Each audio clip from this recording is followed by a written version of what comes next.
There's no speakers. Stay.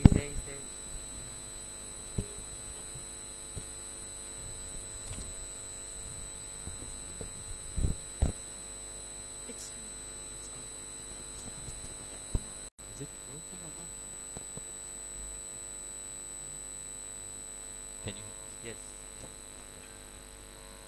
Om Agnanam Timrandhasya Jnanam Janashalataya Chakshuram Militam Yena Tasmai Shri Gurave Namaha. He Krishna Karuna Sindhu Deenabandhu Jagatpate Gopesha Gopika Kanta Radha Kanta Namostute Tapta Kanchana Gaurangi Radhe Vrindavaneshwari Vrishabhanusute Devi Pranamami Haripriye Hare Ram Ram Ram Hare Hare Hare Krishna Krishna Krishna Hare Hare Ya Kunendra Tusharaha Dvajavara Ya Shuddhavastambita Ya Veena Varadandha Manditakara Ya Shveta Padmasana Ya Brahmachuta Shankara Pravitire Devi Saravandita Sama Patu Saraswati Bhagavate Buddhi Pradam Sharade Buddhi Pradam Sharade. Jai Gurudev, everybody. It's lovely to start again. Yeah, this week. Do you have any question, please? Do you have any question? No, do you have any question? Question?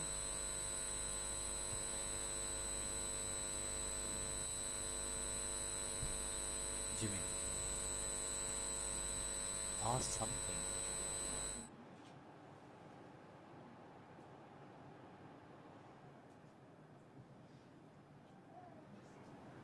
Just give me a theme. Yes, please.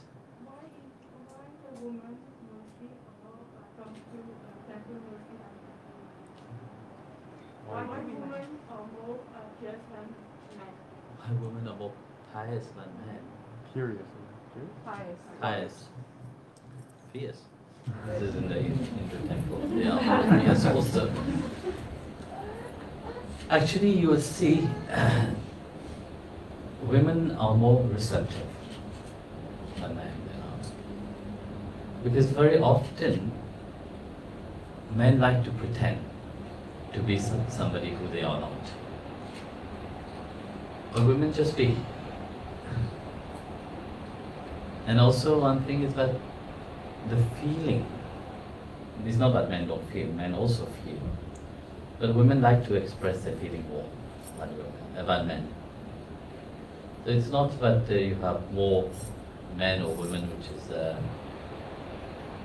women are more pious. It seems that they are more pious, but the piousness is also very mixed with emotion into it.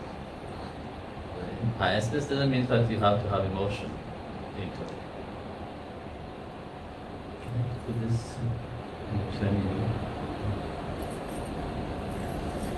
This is on the 29.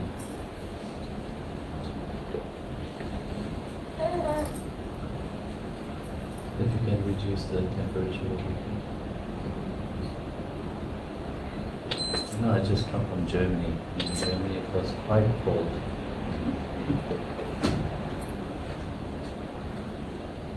Not the...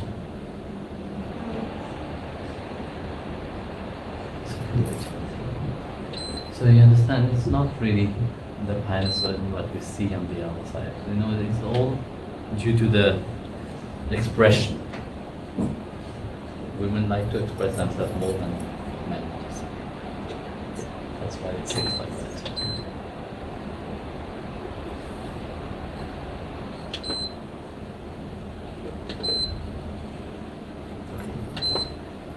please ask me. If you don't, then we do Japam. Japan question. Spirituality, because it's So whenever we're learning something, we always forget whatever we're reading or learning. So can you just that give is us not a spiritual question. No, not I'm a learning. question of your concentration is not. No, for my teacher knowledge. For yeah, for the teacher training. Well, you see, more you learn, But better you why can we can't retain? keep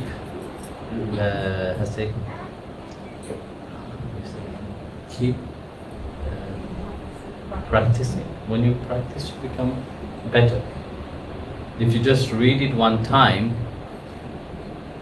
it will not, because you see, you have to understand, you learn one thing.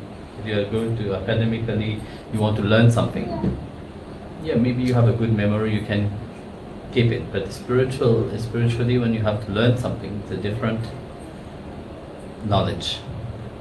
And to grasp it and to keep it, you have to dive deeper into it. That's why very often many people don't adventure in spirituality, because spirituality, it seems easy, but at the same time it's not that easy. It is easy when you are just touching the surface of spirituality. You know, just the sugar coating of spirituality. That's what many people like, actually. They don't want to adventure into the deepness of spirituality because that scares them. Maybe they can't retain it, but this is an inner journey. Now, there is a beautiful story in the Ramayana, actually.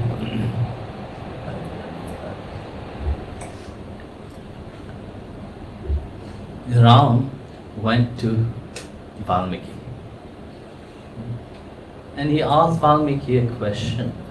He asked Valmiki, Gurudev, where shall I stay?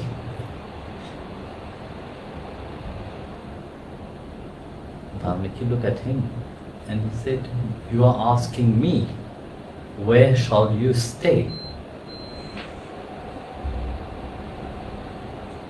You which is everywhere. So let's hope, don't try to understand. Ram, you have Dashratha Ram, the son of Dasharatha. You have Ram, which is inside of your heart. You have Ram, which is in everything. And then you have Ram, which is everywhere. So Valmiki said to Ram, you are like the wind, like the air, like the space actually, which is everywhere. And you're asking me where you are not. But one thing you have the different. Where you reside in the heart of the devotee. That is, you have a name and you have a form. There you reside. It's like the air, which air is everywhere, yes or no? Space is everywhere.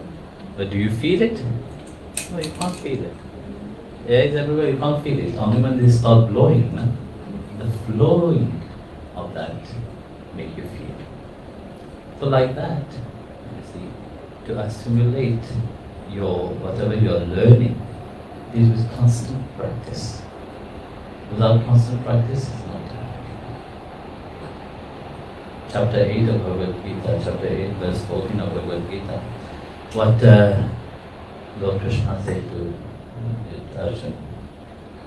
He said that those which is constantly, those yogis which is constantly thinking and their mind steadfast, absorbed into me daily, they for sure attain me. Here you can see, it is not just random like that, but constantly, not superficially. Because superficially we do so many things. You know?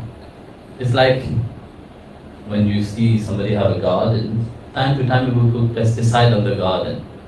No? It's not constant.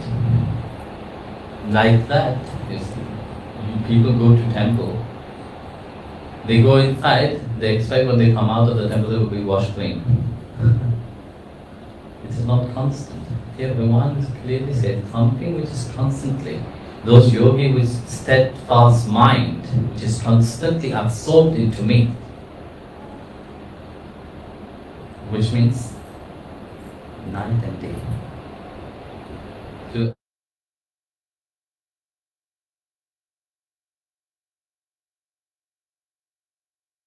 So don't think that one time you learn something, you will assimilate it. You can assimilate it, yes, but you will not get the deepness of that understanding. So only when you practice.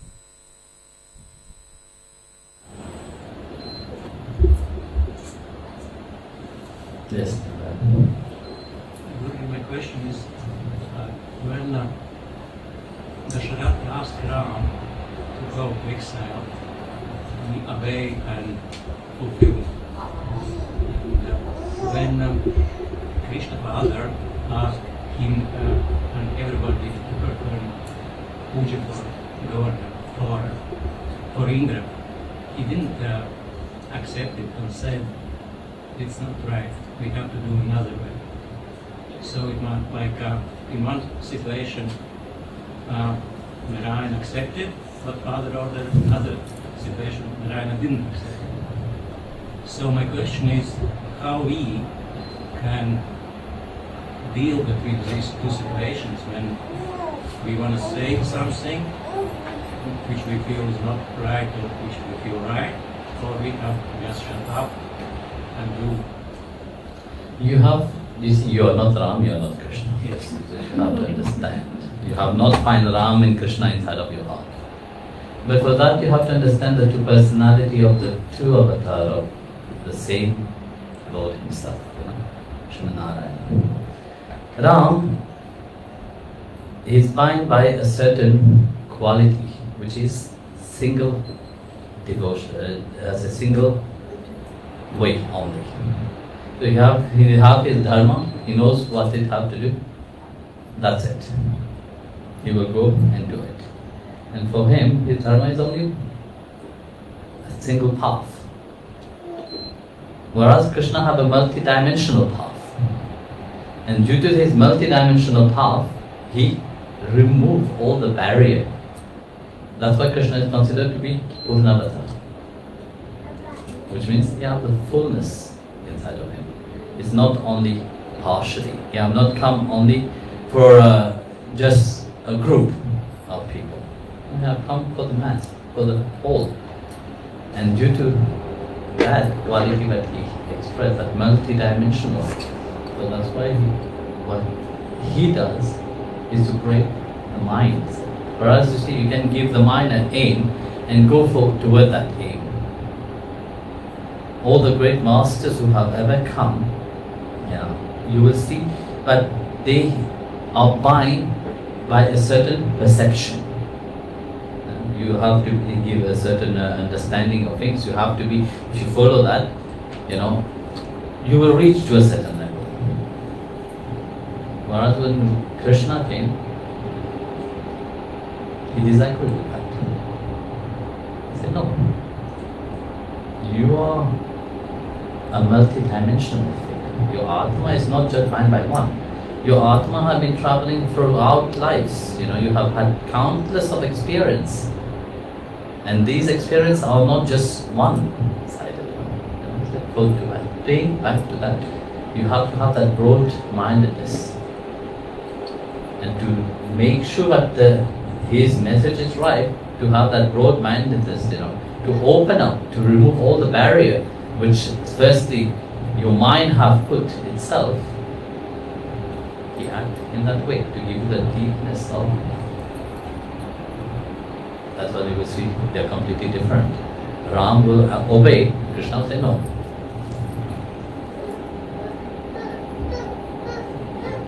You understand?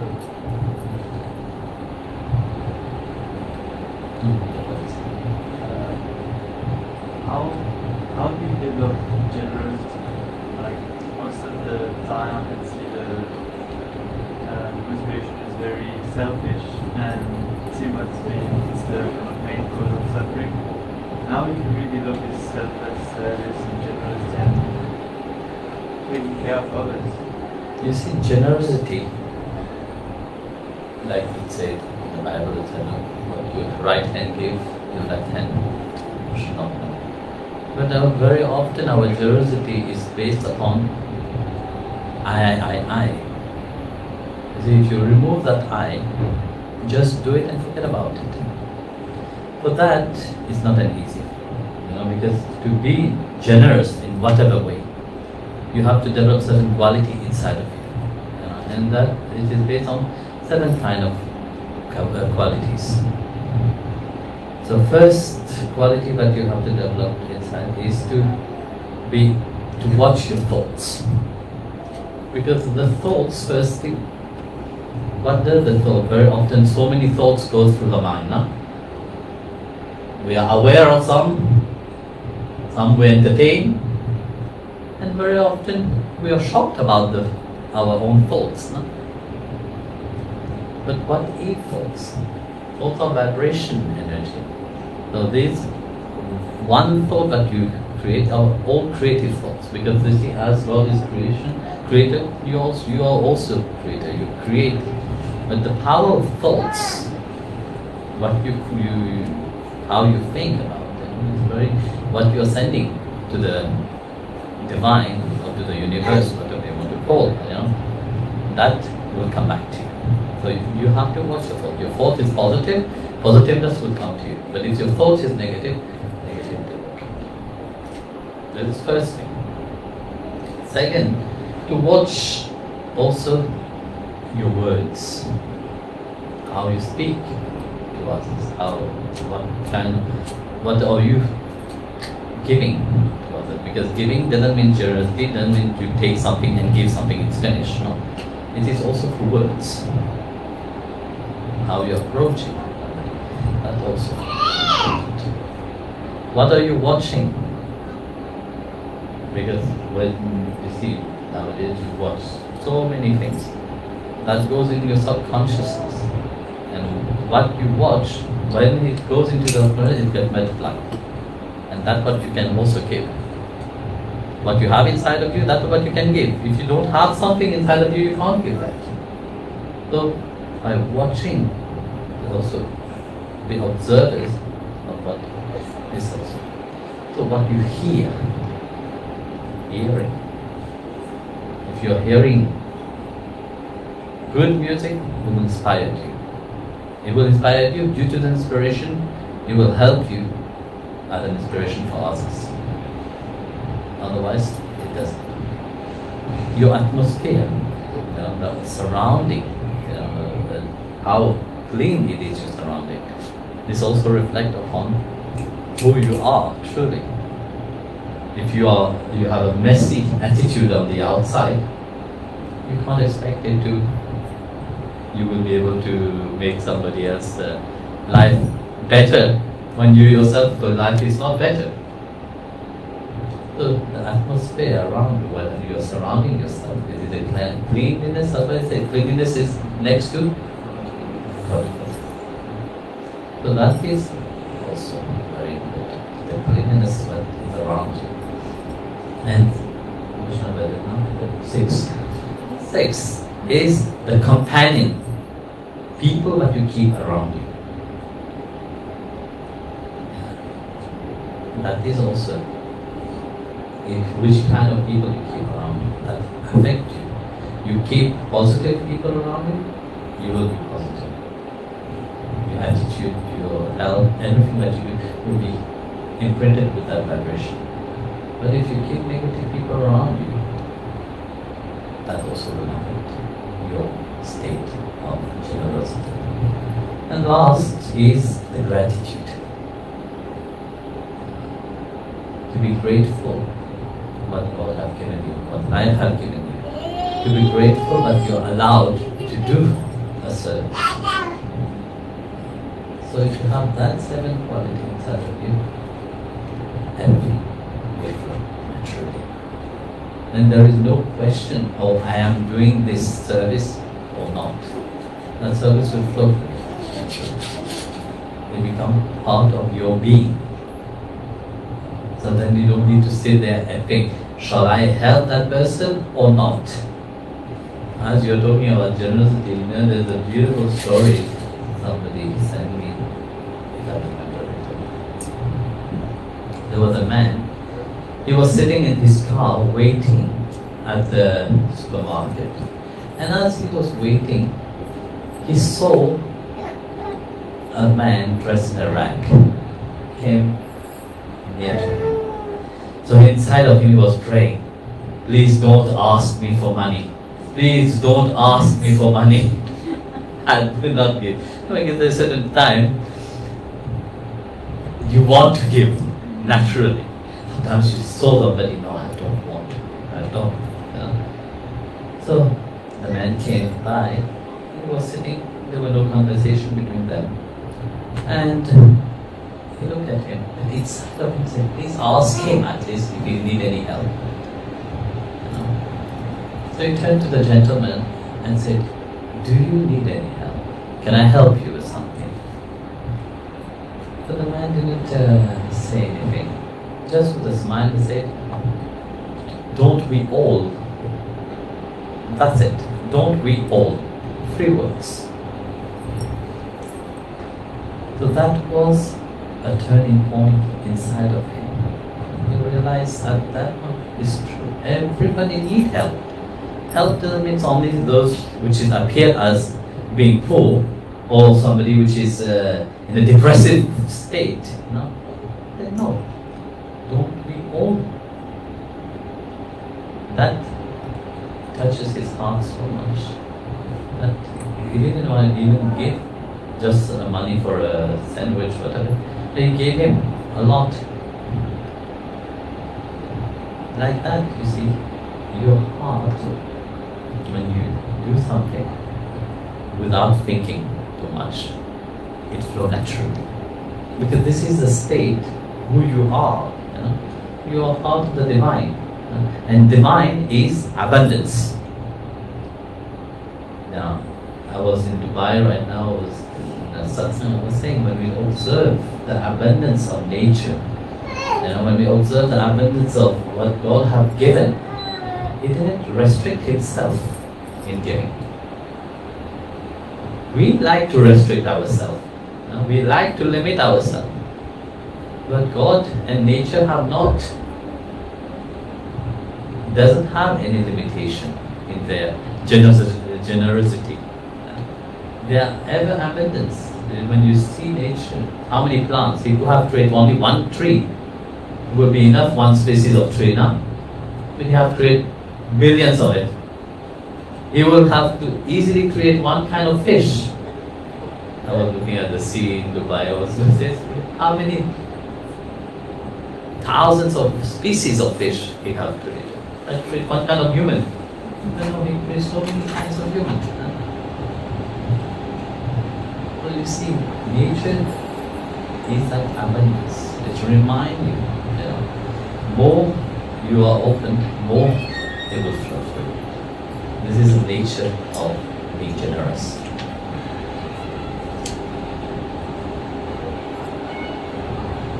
There was once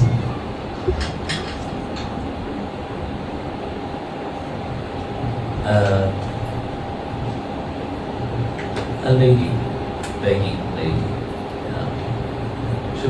She went from one house to the other, was asking for help. So she arrived at a rich man's house. You know. She asked, please, if you can help me with something, please give me something. So the rich man started searching, what can I give to her? So she said, I can give her some money, you know. He was looking everywhere. He did not find anything. There was nothing different. So, could not find anything. And the lady said, he said to the lady, I don't have anything at home. You know, I would really like to help you, but I can't. So the lady said, don't worry. You know, I will go. He remembered, oh, I can make a check for it. So he made a check and wrote an amount on the check and give it to her. She was illiterate, she found a paper. She didn't know anything what to do with that piece of paper. So she kept it. After 3 weeks, a friend of hers was visiting and saw the paper on the table. She was looking at it. Do you know what this is? It's a check. And she said, no, I don't know what is a check. She said, for sure somebody have given you something, some money, you should try to cash it. And she was shy. And she thought that the rich man have ridiculized her, just wrote something on the piece of paper. She could not read. So the friend said, bring that paper to the bank, then you can find out. So when she went to the bank, she handed over the check at the counter. The lady at the counter looked at it and said, that check said, but we have to give you 50 pounds of gold. And she was shocked. 50 pounds of gold, that's 25 kg of gold. I know, there's for sure that a mistake here. That all men have wrote something wrong in it. So, said, please give me back that check. I have to go back to that person. She took that check, rushed to the old man's house, and opened that check to the man and said, I think you made a mistake. There's 50 pounds of gold you wrote on this. The man took the check, looked at it, said, yes, I made a mistake. Took the check, tear it up, wrote another check, and he wrote 500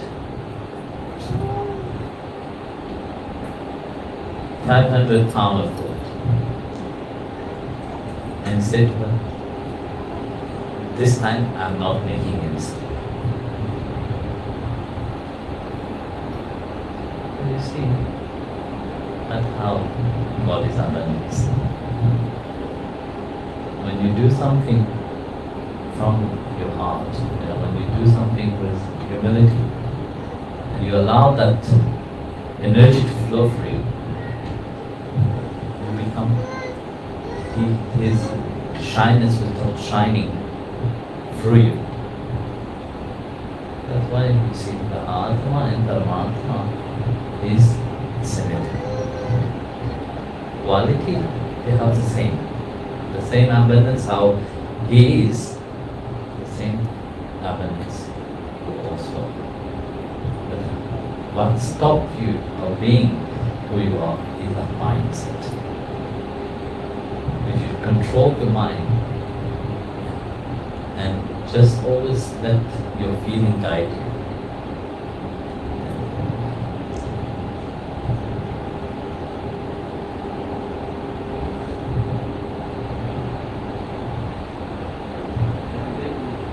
In chapter 11, verse 33, Krishna says to Arjuna, these Kauravas, we don't need to kill them. Know that I have sorted them out. Please explain what he means. This is a beautiful verse actually. I was explaining about that verse some weeks ago, I think. Not too much. One of the Satsangs I was referring to that verse. That Bhagavan said, you see, often we think that we're in control of everything. We have to do something. And if we don't do something, it is wrong. But when we observe how Krishna had taken Arjuna from the beginning itself, he didn't say, yes, you are forced to fight, you have to fight, you have to fight. No. But he gave him a description of what is dharma in itself. Dharma, very often we understand it as duty. Yes or no? And how everybody is asking, what is my duty? What is my duty? I mean, you tell them, okay, you see, do learn to accept life itself. You know? And if you accept life itself how it is, it will guide you to your duty. This is the nature. This is who you are. You know, you have been born here. You have a destiny, and nature will bring you. God will bring you, and you will be God. You will do what you have to do. But for that to happen, you have not to stop yourself of letting it happen. So that's what Lord Krishna have taught Arjuna. You know? Whatever is happening is your dharma. Whether you want it or you don't want it. You go left, you go right, you will reach to that same point. You know the heart, how it is? You start with a point. No? You go like this, you reach to the same point. You go left, you go right, you will go there. So that's what Krishna said to Arjuna. You want it, you don't want it, I compelled you to do it. So here Bhagavan is saying, but I am that which resides in everybody's heart. So nothing, when you are in contact with me, when you are absorbed in me, when you are in this connection with me, it can't be wrong. That's why I referred to that verse earlier, the yogis which is standing fast, you know, this mind which is constantly absorbed in his remembrance. You know. The mind is not limited to only one thing. So here, Bhagavan said, no, this is how already happened. You know, we are living in the 28 yugas now. So which means 28 times that cycle have happened. Not one time. It appeared as if it is one time, but in reality that have happened 28 times already. The whole yugas. That's why we say Vitthal is standing for 28 yugas. So then why Krishna said to Arjuna, these have already happened. What will be, you can't change it. But we like to say, no, I have control over it.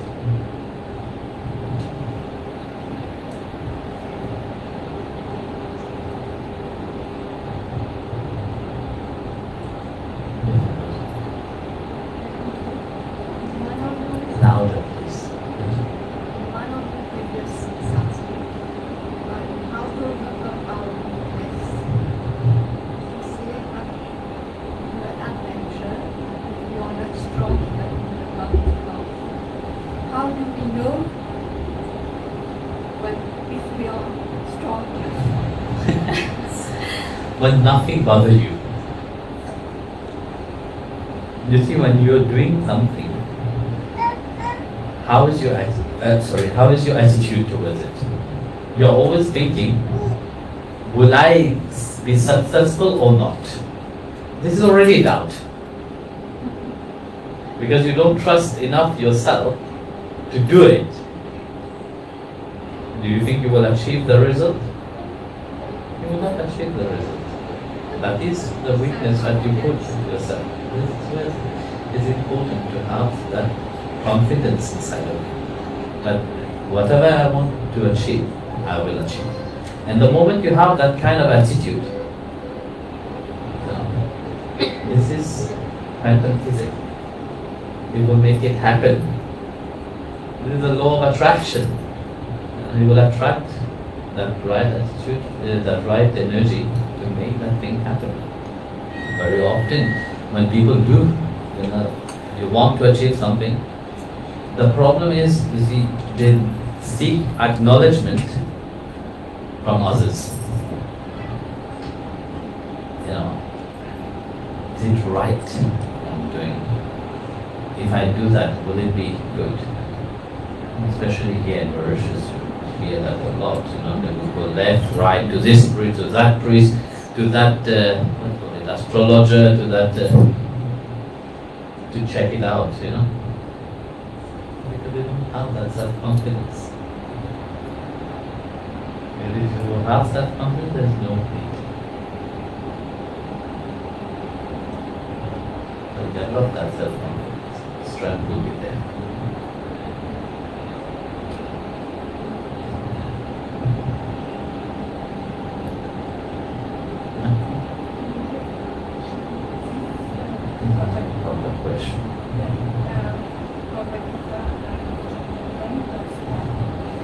Tell me the verse. Those whose minds are always united with me in loving devotion, I give the divine knowledge by which to repent and That's so clear. So those whose mind is unite with me in loving devotion,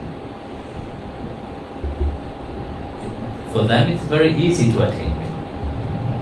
It's similar to the verse that I just said. No? So,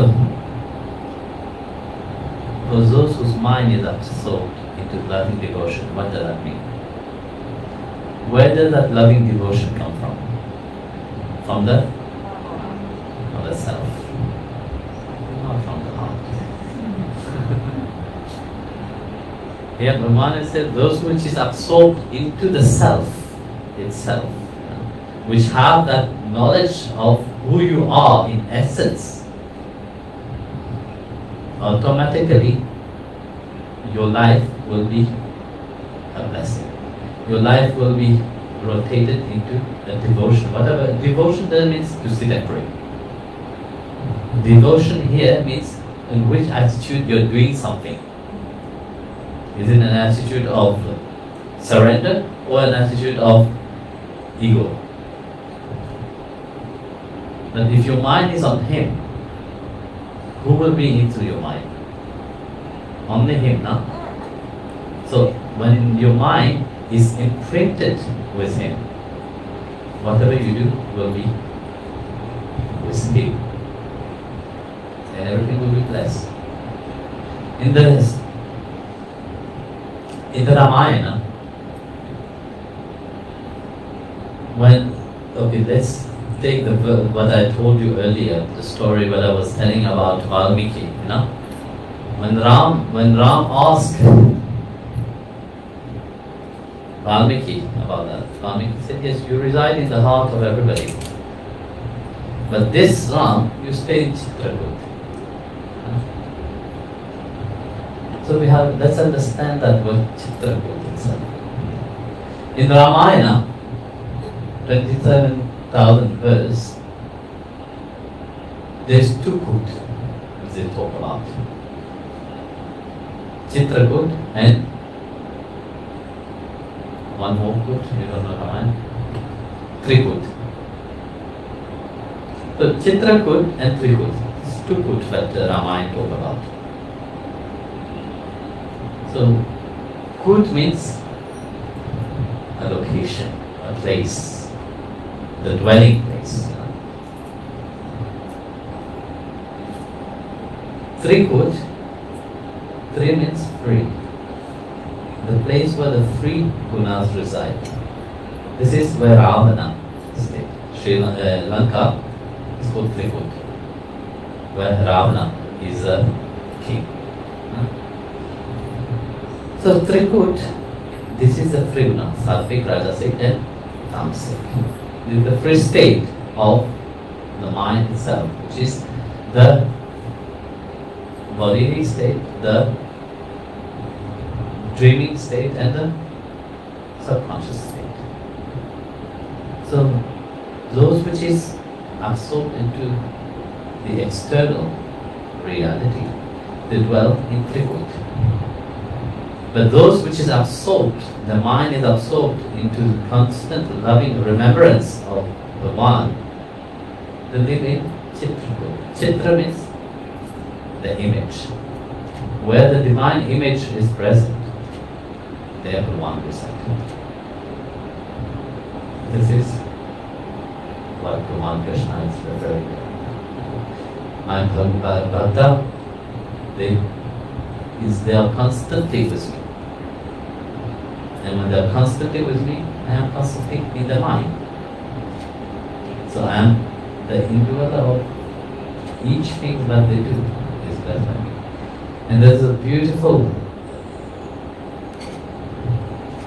discussion between Vitthal and Namdev. Namdev said to Vitthal, why you are so loving kindness to me? One said to Namdev, you know Namdev, there is many who have come before you, but like you have never seen. Why? You are constantly remembering me. There's not a single thing that you do, but you don't remember. Even while eating, you remember. So do you think you are eating? No. I am eating inside me.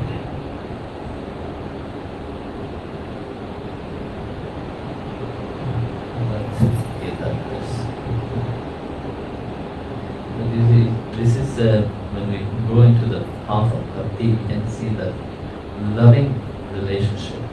Loving relationship doesn't mean that there is a distance. Yeah, you want to remove all the distance between him and the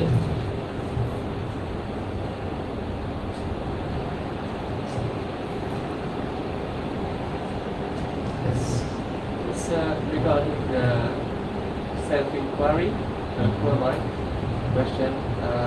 Is it an approach that we can, or is it a technique we can approach when we start on the path? This is what Sri Ramana Maharishi have taught about. This is in the first step is firstly to ask the question. This is what many people don't ask. Because people think that they are the mind, but the mind is dictating them. They think that the body is they are the body. If you ask somebody, who are you? No? They will give you the CV. Oh, I am so and so. I have studied that much. I know, you will know the person. Nowadays, you don't give the CV, just give the Facebook account. You will know the person. So you have also a spiritual Facebook, which if they ask you, you have to know what to answer. Okay, you will say yes, I am the Atma. Yes or no? That will be natural. Somebody asks you, okay, who are you? And you know that person is looking for a spiritual answer somewhere. And of course, you want to give a spiritual answer to impress that person also. And you will say, I am the Atma.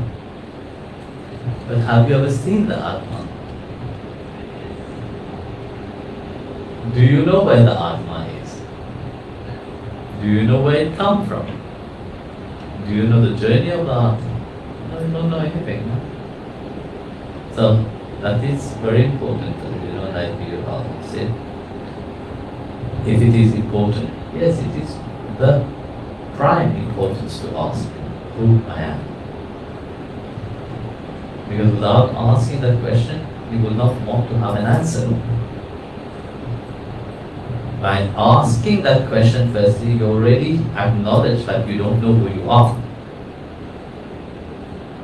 Because if you will know who you are, there will be no question to ask. You will just shine.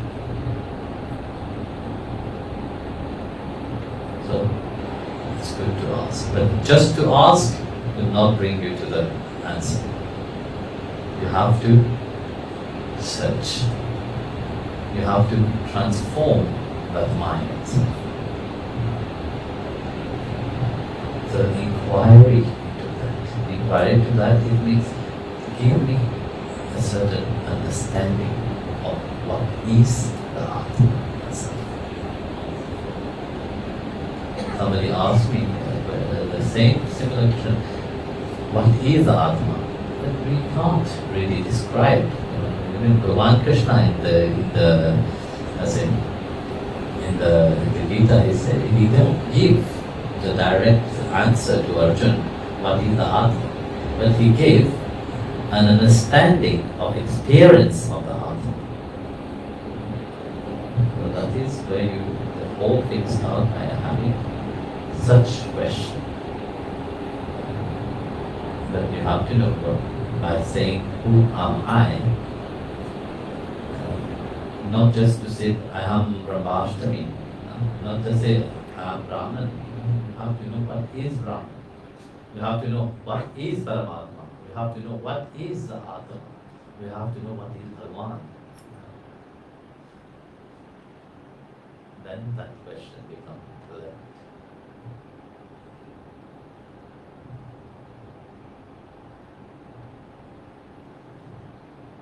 Yes, ask. We just learned that Lord Shiva is the gatekeeper of the Shiva. And I just wanted to know what relationship is Lord Shiva. You see, there is 4 Shiva, which is the 4 Bhuteshwar Mahadev. Bhuteshwar Mahadev is in Mathura. You have Chakreshwar Mahadev, which is in Govardhan. You have Gopeshwar Mahadev, which is in Vrindavan. There's one more.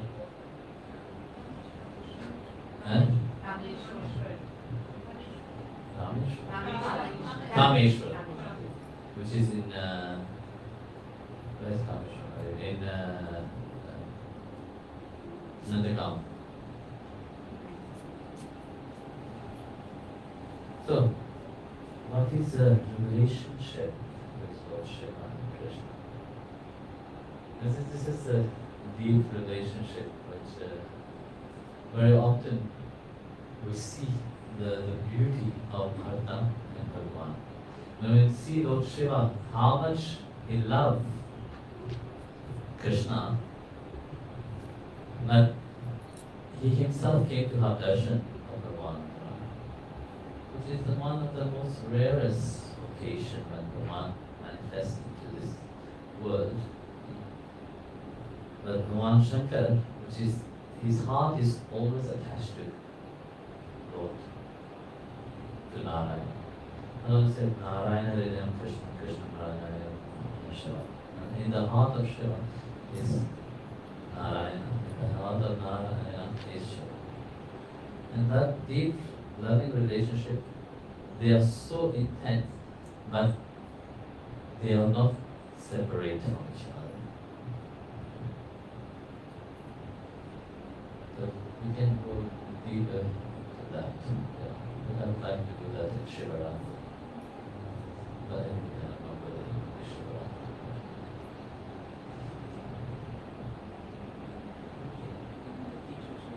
There is this feeling that if we become teachers of the knowledge of Gita, and we ourselves might not be practicing what we are preaching and saying, and we see that we still have to share with people. But the moment we say it, we feel like, how can I share something which I have not practiced? Then don't do it. Simple. If you can inspire somebody else, why not do it? Whether you are enlightened, don't think that everybody who have read Bhagavad Gita become enlightened. But how you will attain to that is only when you keep reading. More and more and more and more. Dive deeper and deeper. That's why the Maharaj was saying earlier. It was constant practice. Do you think one day by doing a course you will attain enlightenment already? It will be good, no? How do we teach that and not having to You just give the knowledge. Let the people have their own experience. You can't give the experience, but can you? Even the teacher who is teaching you, they give you that experience? That experience is personal. As much as you open your heart, that much you will feel. But knowledge is for everybody. So you have to share the knowledge to everybody. Then if you still want to attain the enlightenment of the Gita, then you start to share the knowledge, then you can live for several lives. Then we discuss about that in some points.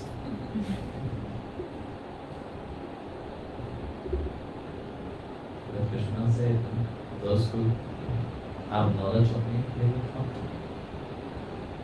If you can share that knowledge and inspire somebody, even if you don't become saint and make the other one become a saint, you will profit also from that.